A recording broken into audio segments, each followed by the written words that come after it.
Hey there. This is Jacob Corey Gold, and I'm happy to be here. I'm the host for All the Things Light. And it's really a celebration of the things that I'm learning along the way. And and I know that which I learn is directly from the light. Otherwise, I would not share it. As I teach, I learn. And so therefore, it is a joy to share with all those that are here to listen and just to put these words into the atmosphere, into the universe, because I know spirit only transforms, energy only transforms. It never dissipates, it never dies. And so I'm excited to continue to put these words and share these thoughts, share all the things light on these airways. Today, I want to talk about uh, there are no more martyrs, or there are no martyrs, period. But certainly, there are no more martyrs. It's a thought that I've had for years and years and years. And whereas I thought that I would have to write everything down, which those of you all that have been listening, I don't write anything down. I'm sharing. If anything, I'll write down a title of something. But this particular thought has come with certain from initially a degree of complexity. But here today, it's been made very, very simple. I was downstairs in my kitchen. I just got done eating. I was listening to a book, the book Course in Miracles. And as I was listening, I was reminded of, again, teaching and learning. These are not separate interactions. As a matter of fact, we are all teachers. And so, therefore, we are all learners. And those of us that know what it means to give, giving is not sacrifice. And so, as I was downstairs listening, this episode came to mind because, again, I've had the thought about there are no more martyrs, but then it came to me. And so, I want to start off with a story to kind of paint the picture of what I mean by martyr. And many of you all may know the definition of what it means to be a martyr or martyrdom in terms of one of the words that comes to mind is a sacrifice, dying for a cause or being um, killed or maimed or put a mark on for a cause, whether it be political, whether it be religious. But that's kind of the definition or a working definition of what it means to be a martyr. And so several years ago, my grandparents they were transitioning from this life to the next form. This body that they were in was decaying. And unbeknownst to me, I didn't know what was going on. I just knew in my spirit, my innermost being said, it's time to go home. I said, it's time to go home. It's time to go home. My granddad, all my life, had been in and out of the hospital for various reasons, but he was always healed. He would pray and he would anoint himself and rub down his feet. He would anoint his feet just about every day. But he had various ailments that kept him in and out of the hospital. And so this last particular time, Papa was going in, and it was different. It's different in my spirit because he had been in maybe 3, 4, 5 months prior to. He was doing well, but this time it's like, oh, he had to go to rehab. It's like, oh my goodness, okay. But without me thinking, but with just hearing and listening to what was needed, the Spirit said, go home. And so I went home, and long story short, I left my job. Uh, I gave away every single uh, piece of furniture that I had. I went back to Michigan from Chicago with a truck full of my stuff because again, my innermost being said, go home and stay. And so I got there and I was at my grandmother's house. And while we were there, I mean, I had all my stuff in the truck. I didn't tell her what was going on because I didn't know. I was like, I'm here, whatever's needed. And so eventually, I said, listen, I gave away everything. I'm here. And this may have taken days or weeks because anybody know my grandmother, I just didn't want to, I just wanted to be received in the right spirit. And me being who I am, at one time, I was the youngest grandchild. I'm not now.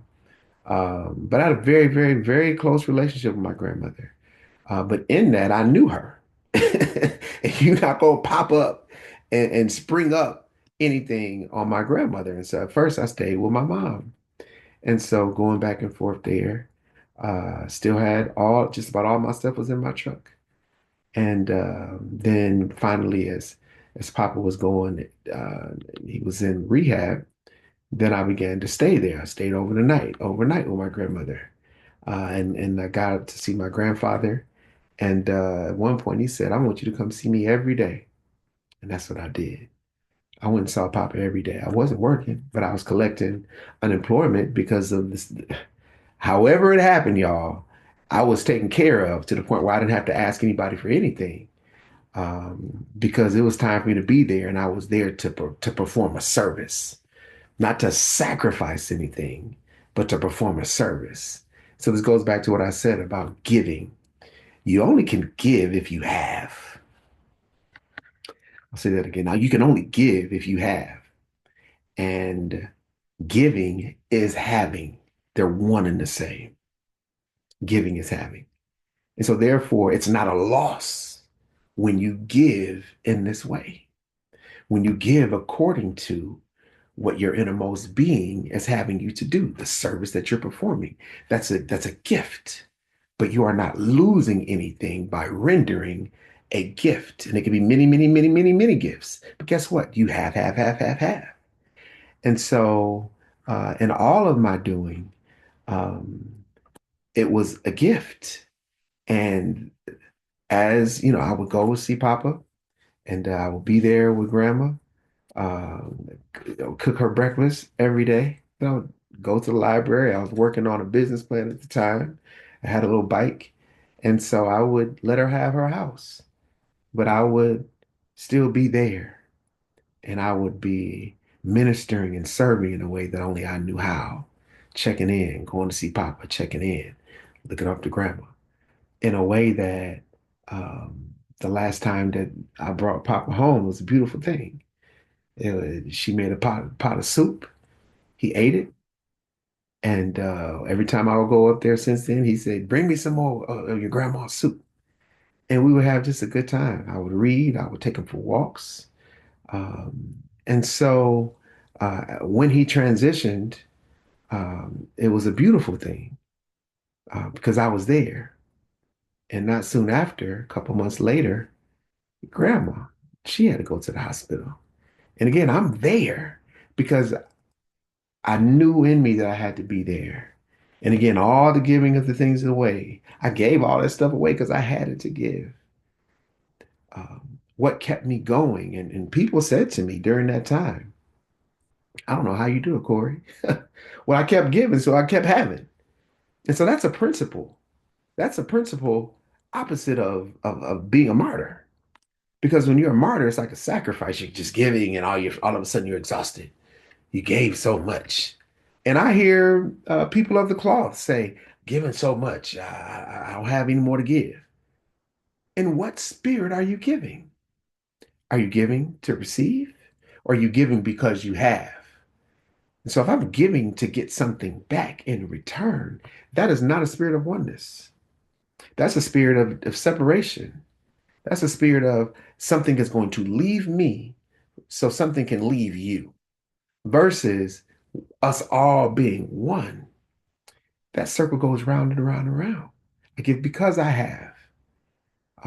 And so, going to the thought specifically about there are no martyrs, there is no reason for anyone to think that they have to sacrifice.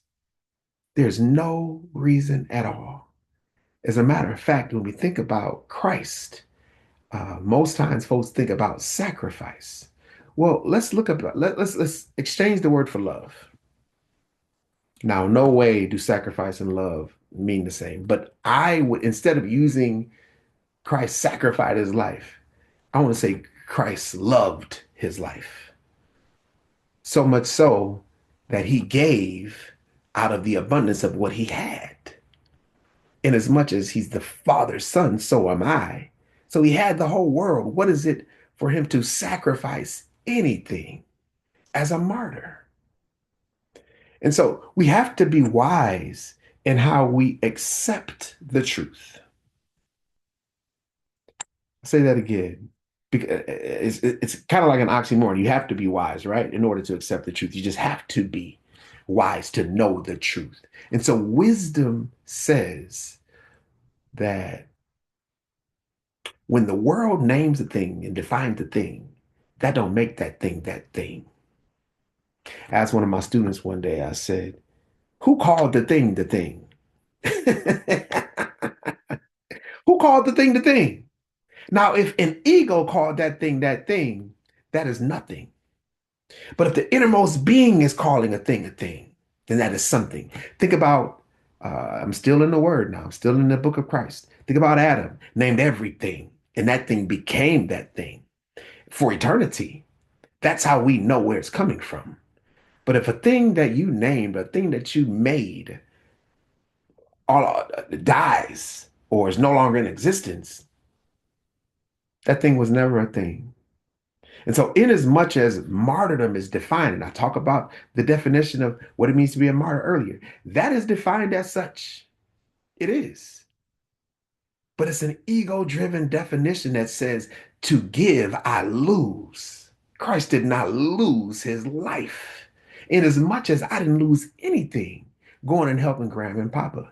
In as much as also when I began to create the list for the medication and all the things that we were doing for Grandma, I'm out of her basement. Again, people ask me, how do you do it? It wasn't my strength.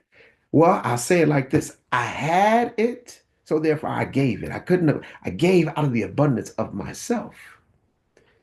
And so that's my encouragement today. Consider yourself not a martyr. Consider yourself not to, that you have to give to lose. Consider that everything that you have that requires a gift. And everything that you gave is evidence that you have. So, when is the last time you smiled at someone? Well, that smile comes out of you because of what's in you. When was the last time you laughed at someone, laughed with someone, checked in on someone? That is the opportunity in being one with the Spirit. And so, as you are one and the Spirit says, call this person, you're not losing anything. You're giving out of the abundance of what you have. And watch, don't you, therefore have more. As I teach, I learn. That's oneness. Everything is within us. And so the question and the answer are in the same place. There are no martyrs when we define it as love. So therefore, we all have an opportunity to love in a way that we can give to one another and never ever lose. So again, I say there are no more martyrs, and I appreciate us continuing to listen and let us continue to grow up together and walk towards the light together. Grace.